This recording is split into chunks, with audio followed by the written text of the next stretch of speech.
Ibu bapak, saudara yang terkasih di dalam Tuhan, selamat beribadah bagi kita sekalian. Kita bersyukur hari ini masih diberi kesempatan untuk menikmati persekutuan bersama Kristus melalui ibadah keluarga saat ini. Mari persiapkan hati untuk masuk dalam kekudusan Allah. Mari bersaat teduh.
Jemaat yang terkasih, mari kita berdiri untuk menghadap Tuhan dan menyembah-Nya, serta memuliakan nama-Nya karena kasih setia-Nya besar atas kita.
Mari kita berdoa.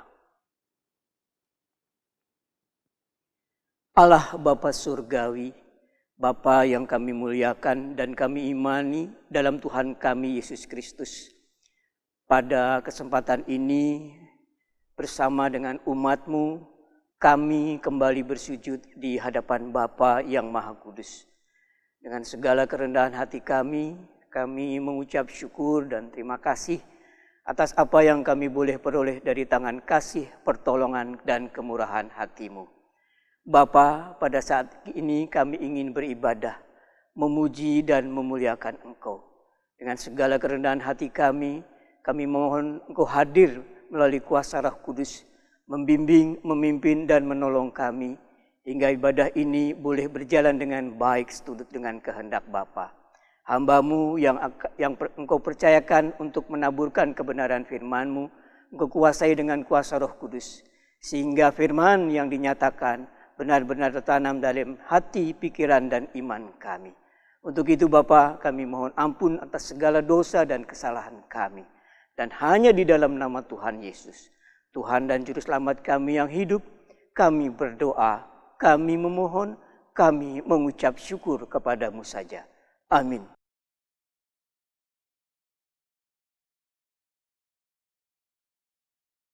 Jemaat yang terkasih, kita akan masuk dalam Mazmur pujian yang terambil dari Mazmur pasal 145 pada ayat 18 hingga ayatnya yang ke-21. Mazmur pasal 145 pada ayat 18 hingga ayatnya yang ke-21 yang menyatakan,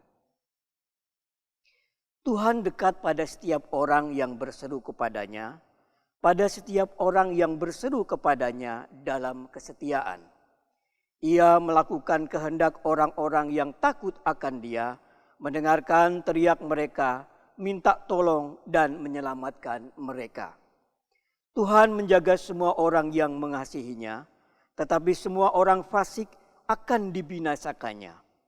Mulutku mengucapkan puji-pujian kepada Tuhan, dan biarlah segala makhluk memuji namanya yang kudus untuk seterusnya dan selamanya.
Jemaat yang kasih dalam Yesus Kristus, marilah kita berdoa mohon pimpinan dan bimbingan Roh yang Kudus untuk pembacaan dan pemberitaan firman Tuhan.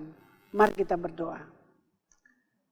Kami datang kepadamu ya Bapa, merendahkan diri di hadapan-Mu. Kami bersekutu bersama dengan seluruh jemaat-Mu, dimanapun kami berada. Kami akan mendengarkan firman. Urapilah hamba-Mu dengan kuasa Roh Kudus-Mu. Nyatakanlah kehendak-Mu yang terbaik bagi kami.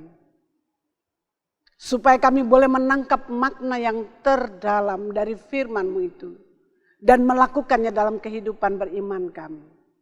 Di dalam Yesus Kristus firman yang hidup itu kami berdoa. Amin.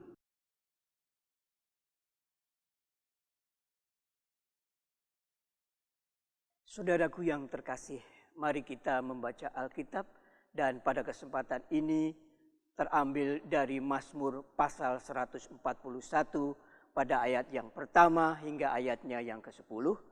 Mazmur pasal 141 pada ayat yang pertama hingga ayatnya yang ke-10 yang menyatakan, Ya Tuhan, aku berseru kepadamu, datanglah segera kepadaku. Berilah telinga kepada suaraku waktu aku berseru kepadamu. Biarlah doaku adalah bagimu seperti persembahan ukupan, dan tanganku yang terangkat seperti persembahan korban pada waktu petang. Awasilah mulutku, ya Tuhan, berjagalah pada pintu bibirku. Jangan condongkan hatiku kepada yang jahat, untuk melakukan perbuatan-perbuatan yang fasik, bersama-sama dengan orang-orang yang melakukan kejahatan. Dan jangan aku mengecap sedap-sedapan mereka. Biarlah orang benar memalu dan menghukum aku, itulah kasih. Tetapi janganlah minyak orang fasik menghiasi kepalaku. Sungguh, aku terus berdoa menentang kejahatan-kejahatan mereka. Apabila mereka diserahkan kepada hakim-hakimnya, maka mereka akan mendengar bahwa perkataan-perkataanku menyenangkan. Seperti batu yang dibelah dan dihancurkan di tanah. Demikianlah akan berhamburan tulang-tulang mereka di mulut dunia orang mati. Tetapi kepadamulah ya Allah Tuhanku, mataku tertuju. Padamulah aku berlindung, jangan campakkan aku. Lindungilah aku terhadap katupan jerat yang mereka pasang terhadap aku, dan dari perangkap orang-orang yang melakukan kejahatan. Orang-orang fasik akan jatuh serentak ke dalam jala mereka, tetapi aku melangkah lalu. Saudaraku, demikianlah firman Tuhan. Terpujilah Yesus Kristus. Haleluya.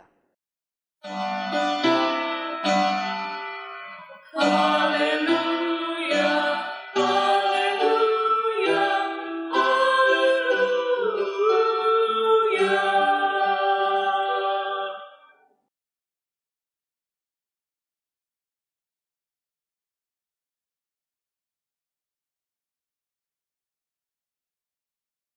Jemaat yang kasih di dalam Yesus Kristus, ketika kita membaca kitab Mazmur 141 ini, yang mencerminkan bagaimanakah seharusnya kita mencari kehendak Tuhan dalam doa-doa dan pengharapan kita. Pengalaman yang luar biasa yang dihadapi oleh Daud bersama dengan anak-anaknya adalah suatu pembelajaran yang berharga bagi kita. Karena itu jemaat yang kasih dalam Yesus Kristus, bagaimanakah perasaan saudara apabila anak-anak saudara mengkhianati saudara sebagai orang tua, anak-anak atau saudara kita atau keluarga kita. Mereka ingin merampas harta, takhta atau kekuasaan yang kita miliki. Bahkan mereka berencana atau mencoba untuk membunuh saudara. Menghadapi semuanya ini, apa yang akan kita lakukan? Bagaimanakah reaksi dan respon kita dalam situasi dan kondisi seperti ini? Tolong direnungkan sejenak jemaat dan dijawab dalam hati. Oke, simpan dulu jawaban saudara. Marilah kita lihat terlebih dahulu dari apa yang diungkapkan oleh pemazmur dalam renungan hari ini. Mazmur ini diyakini ditulis oleh Daud, karena itu dikatakan Mazmur Daud. Berdasarkan pengalaman hidup, pengalaman spiritualitasnya saat menghadapi orang-orang yang ada di sekitarnya, khususnya anaknya sendiri Absalom, yang berambisi merampas kekuasaan takhta kerajaan Daud ayahnya. Sebenarnya sebagai seorang raja menghadapi semuanya itu, apa sih yang tidak bisa dilakukan Daud ketika seseorang berusaha mengancam hidupnya atau ingin melakukan hal-hal yang jahat terhadapnya? Daud bisa saja melakukan perlawanan dengan menggunakan semua sarana dan prasarana yang dia miliki.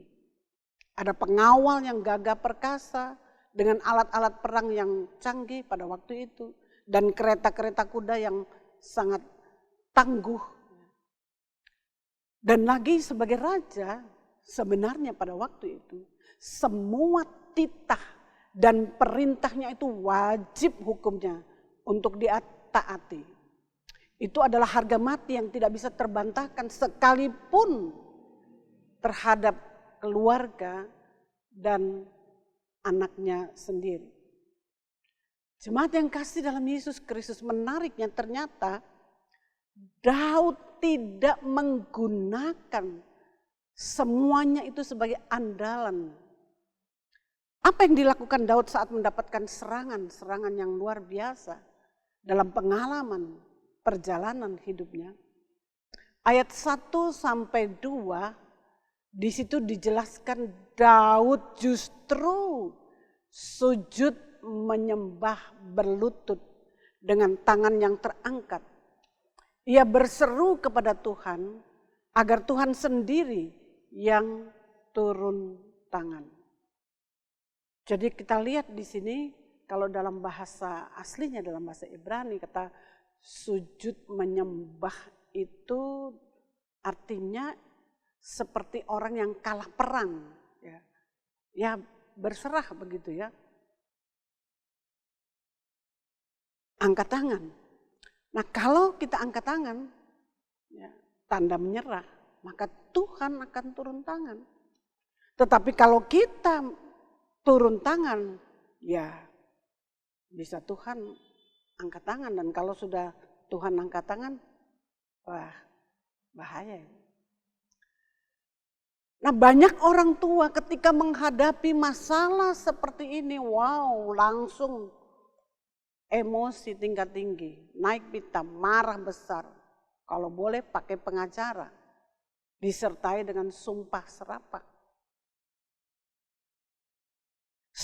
Seberapa banyakkah dari kita saat kita dihianati misalkan, disakiti, dijahati, diperlakukan dengan tidak baik, kemudian kita langsung sujud menyembah, berlutut, berseru kepada Tuhan. Dan itu Daud lakukan, saudara. Sekiranya tidak mudah ya. Apalagi di saat-saat seperti ini. Ketika segala sesuatu ya yang kita miliki itu merupakan yang berharga sekali. Lalu kemudian diambil daripada kita. Tapi apa yang Daud serukan kepada Tuhan? Daud minta agar Tuhan menjaga mulut bibirnya, ucapan-ucapan. Di ayat 3 sampai dengan ayatnya yang ke-7.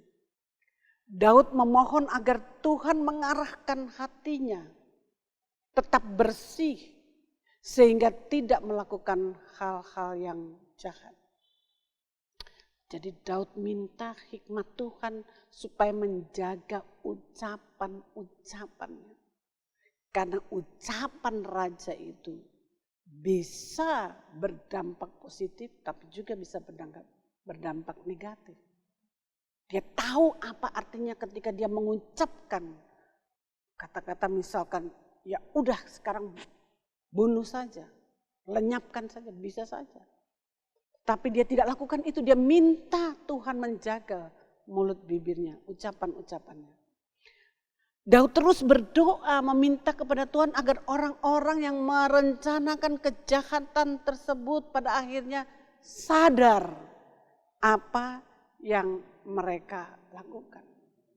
Jadi sekali lagi, Daud tidak bertindak sendiri supaya orang-orang itu sadar, tapi dia minta Tuhan sendiri yang turun tangan menyadarkan orang-orang yang ingin melakukan suatu kejahatan. Jadi jemaat, kalau kita menghadapi hal-hal seperti ini, kita tuh jangan langsung reaktif, langsung serang, langsung tulis di Facebook, langsung tersebar di media sosial. Coba kita ya merendahkan diri. Saya bayangkan ya, Daud ini seorang raja. Dia turun dari takhtanya, dia tinggalkan takhtanya, dia tidak menggunakan sarana takhtanya. Tapi dia sujud menyembah kepada Tuhan. Jadi bahkan Daud berdoa supaya orang-orang yang melakukan kejahatan itu sadar. Daud seolah-olah membayangkan kalau mereka nanti melakukan kejahatan itu dan mereka mati dalam kemarahan ketika mereka melakukan kejahatan, sudah pasti dikatakan di ayat selanjutnya itu tulang-tulang mereka akan berhamburan di dunia orang mati. Jadi menurut saya ngeri sekali.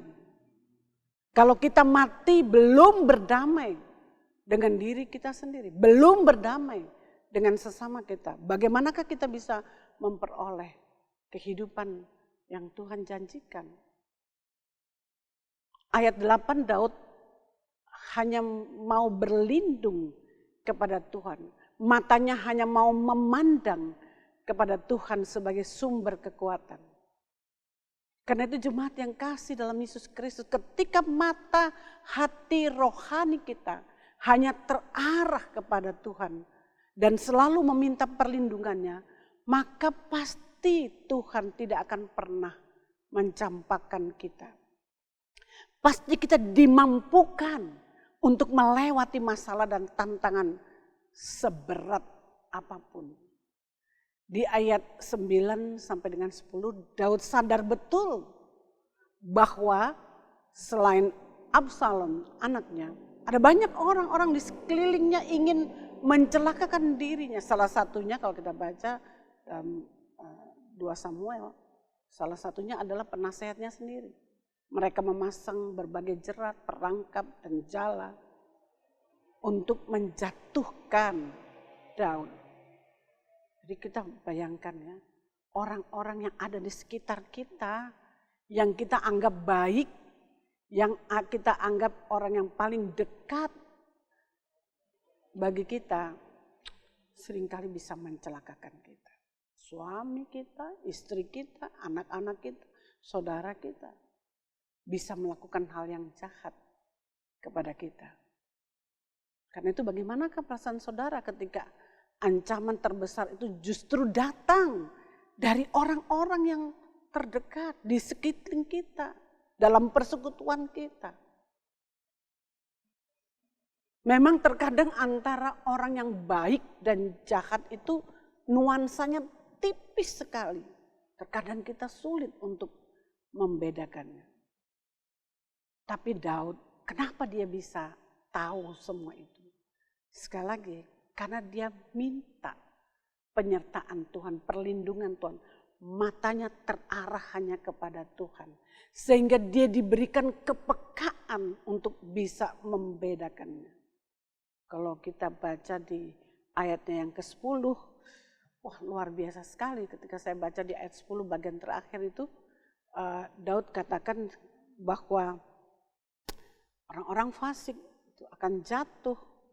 Ya, serentak di dalam jala mereka, artinya mereka pasang jala dan mereka akan terjerat di jala itu.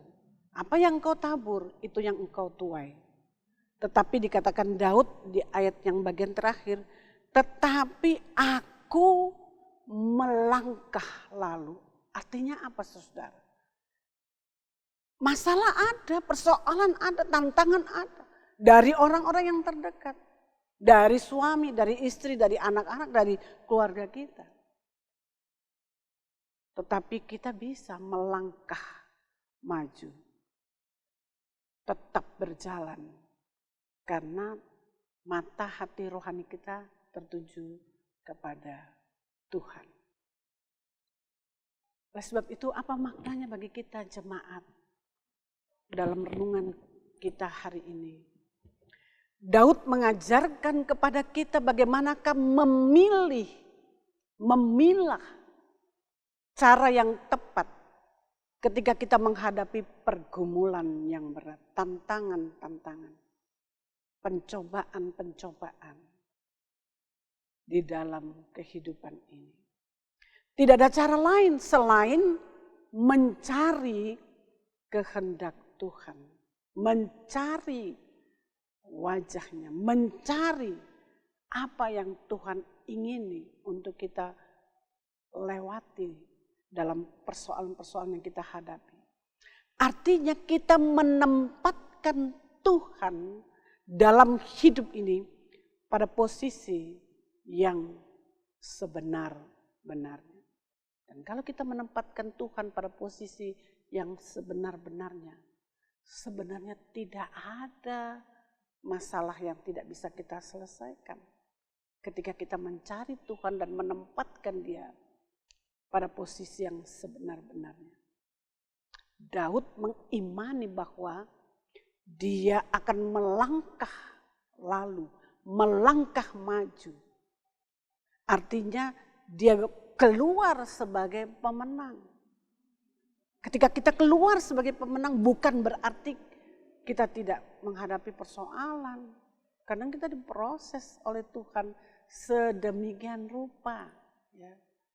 Bayangkan saja anak kita, orang tua kita, saudara kita. Kita lihat sekarang di baru-baru ini heboh sekali. Hanya karena harta, hanya karena kekayaan, hanya karena jatah-jatah warisan atau apapun. Terkadang kita mau membunuh, kita mau mencederai saudara kita. Lagi viral sekarang. Bagaimana seharusnya sikap kita sebagai orang Kristen? Memang kadang-kadang kita anggap berarti saya harus menyerah, saya harus kalah dong. Padahal saya yang benar. Tuhan Yesus sudah melewatkan itu bagi kita. Sekalipun dia benar. Sekalipun dia tidak bersalah. Supaya ketika kita mengalaminya, dia memberikan jalan keluar yang terbaik bagi kita. Sehingga seperti kata Daud, aku melangkah lalu berjalan sebagai pemenang. Karena itu jemaat yang kasih di dalam Yesus Kristus, biarlah firman Tuhan ini memberikan kekuatan kepada kita. Jangan sekali-kali mengandalkan manusia. Jangan sekali-kali mencari kekuatan dalam diri sesama kita manusia. Cari Tuhan. Maka kita akan mendapatkan jawaban yang tepat dari Dia. Sekalipun kita diproses sedemikian. Tapi pada akhirnya seperti kata Daud, aku melangkah lalu sebagai pemenang. Tuhan mau kita anak-anak Tuhan itu juga melewati berbagai persoalan ini sebagai pemenang. Amin. Mari kita akan merespon firman Tuhan sekaligus memberikan persembahan syukur kepada Tuhan.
Jemaat yang kasih dalam Yesus Kristus, marilah kita merendahkan diri di hadapan Tuhan dalam doa syafaat. Mari kita berdoa. Kami datang kepadamu ya Bapa, dalam suasana di tengah-tengah persekutuan kami, gerejamu, dalam keluarga kami. Atau mungkin kami sendiri, atau mungkin kami ada di lembah-lembah, di gunung-gunung, di laut, dimanapun kami berada. Kami sudah mendengarkan kebenaran firman yang menguatkan iman percaya kami. Karena itu ya Bapak, berkatilah gerejamu di dalam persekutuan pelayanan kesaksian. Pendeta bergandeng tangan dengan penatua, diaken, komisi-komisi, unit-unit misioner, dan semua yang ambil bagian di dalam pelayanan gerejamu, pegawai, koster, dan tim multimedia sound system yang setia ambil bagian mempersiapkan segala sesuatu untuk menyatakan kebenaran firman di tengah-tengah jemaatmu. Kami pertaruhkan mereka semua ke dalam tangan pengasihan-Mu. Kami berdoa juga untuk rencana-rencana gerejamu ke depan. Di dalam new normal ini. Step by step, perlahan-lahan, kami akan memasuki ibadah-ibadah di dalam gerejamu Tuhan. Karena itu kami serahkan semua proses, bahkan dengan protap yang ditetapkan, kami tahu Tuhan penjaga dan pemelihara kami. Kami juga berdoa ya Tuhan, ada begitu banyak orang yang saat ini menderita, yang sakit di rumah sakit. Mereka berjuang sendiri dalam sakit penyakitnya. Tuhan Yesus Kristus, siapakah yang bisa membalut luka-luka dan penderitaan setiap anak-anak-Mu? Kami menyadari kekuatan kami terbatas, kemampuan obat-obatan, perawatan, dan semua yang kami miliki penuh dengan kekurangan dan keterbatasan.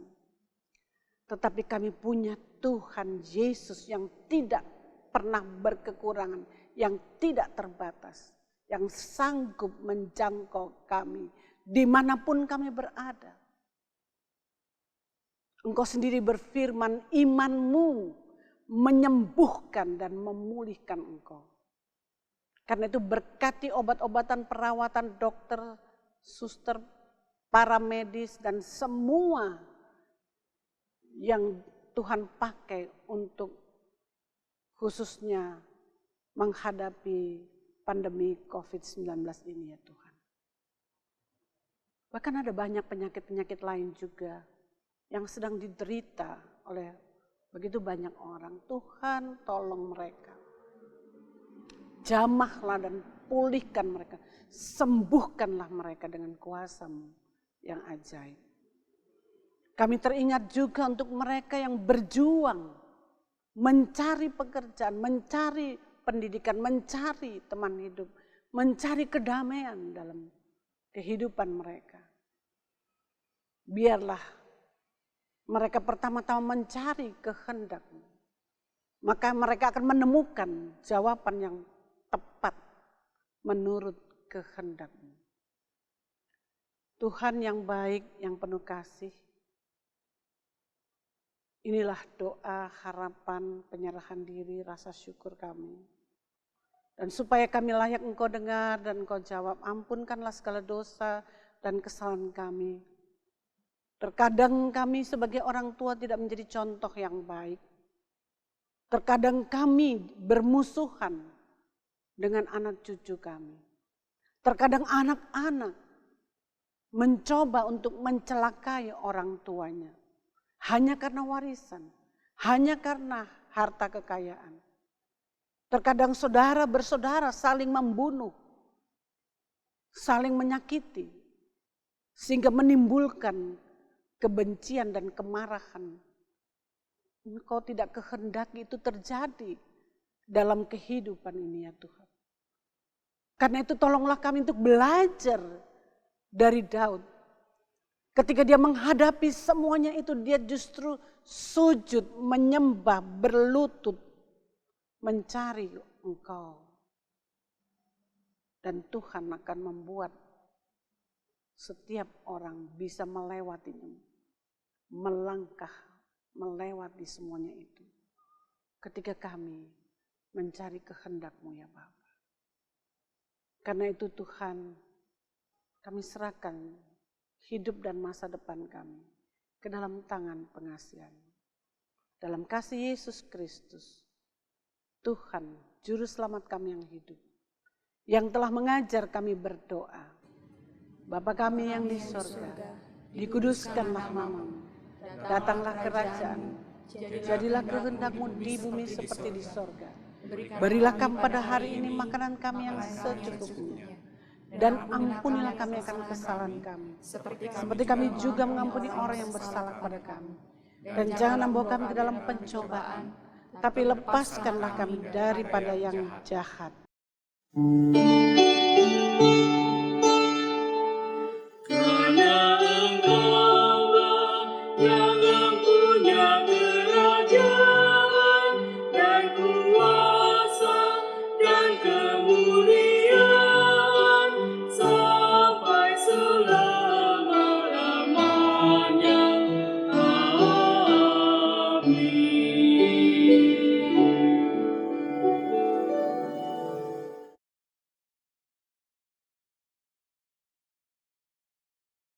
Jemaat, kita sudah mendengarkan sabda firman-Nya sebagai pedoman dan janji setianya sebagai pegangan. Karena itu lakukanlah firman Tuhan dalam kehidupanmu sehari-hari.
Arahkanlah hatimu kepada Allah dan terimalah berkat-Nya.